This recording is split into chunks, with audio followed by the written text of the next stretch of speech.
Il y a 7 ans, les téléspectateurs de TF1 découvraient le visage, mais surtout la voix, d'Anne Silla, l'une des candidates les plus emblématiques de The Voice.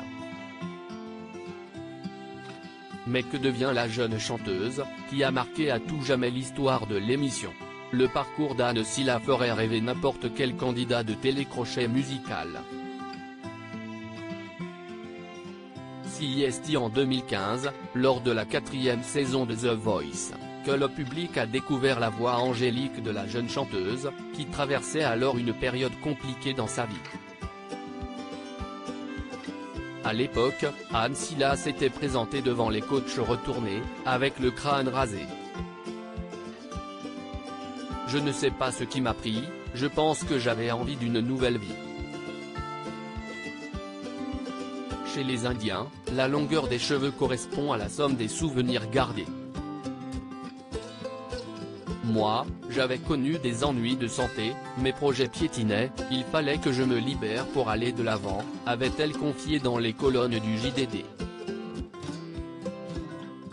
Dans l'émission 50 Inside, de Nikos Aliagas, Anne Silla s'était épanchée sur l'événement personnel qui l'avait fragilisée, juste avant de passer sa première audition à l'aveugle.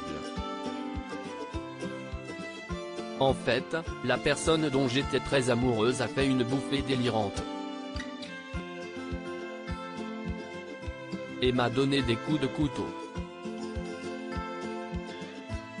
J'ai dû faire face à toute cette douleur physique et mentale ensuite. Et ça a été une épreuve pour moi, une épreuve pour cette personne aussi, avait-elle expliqué. Battue en finale par Lilian Renaud, Anne Silla avait néanmoins su rebondir très rapidement, en sortant un album intitulé Amazing Problem, en 2016. Plus sûre d'elle en tant qu'artiste, elle avait publié 3 ans plus tard un autre album, Fruits défendus.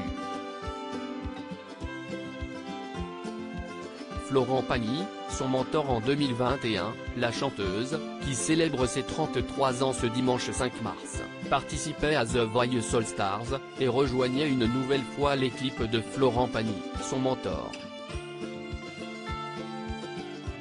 Une saison remportée haut la main et qui a permis à Anne Silla de gagner encore plus en popularité, elle qui sortait dans la foulée son 3e album, À nos cœurs. L'année suivante, la chanteuse avait rejoint la troupe des Enfoirés, et n'avait pas laissé Patrick Bruel indifférent. J'ai rarement vu un visage aussi éclairé, aussi heureux d'être là, aussi ensoleillé.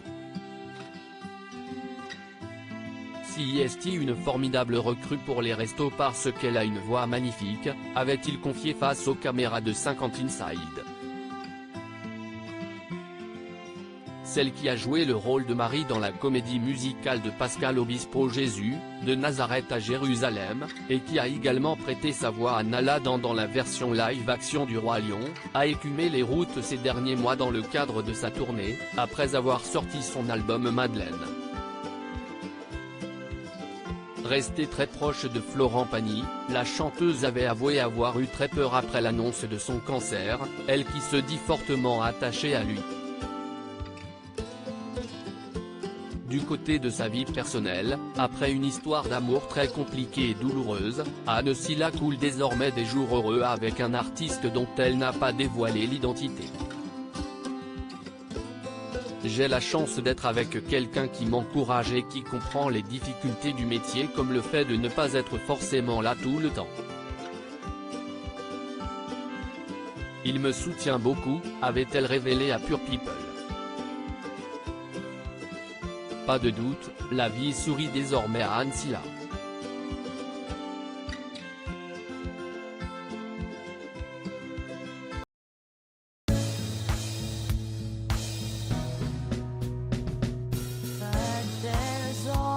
Times through the rough times